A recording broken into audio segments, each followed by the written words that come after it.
I'm in a 2017 Ford Escape, and today I'm going to show you to open the hood. So from the driver's side, we'll go down and you should see this release lever. So we'll pull that. That pop sound, if you could hear it, was the safety latch releasing. If there's no tension at all in this, you might need to check behind this plastic, make sure all the cables are still connected. We'll go up front, and you should see the hood slightly loose now.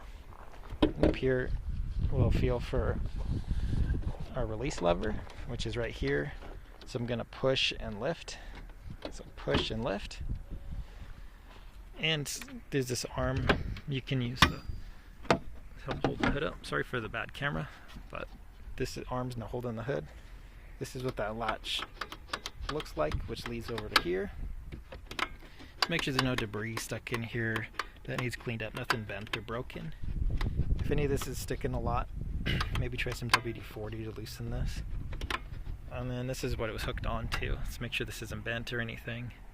Make sure your hood's in proper alignment as well, because if it's crooked, that could cause issues with this opening as well. But I hope this was helpful. Hope you have a wonderful day.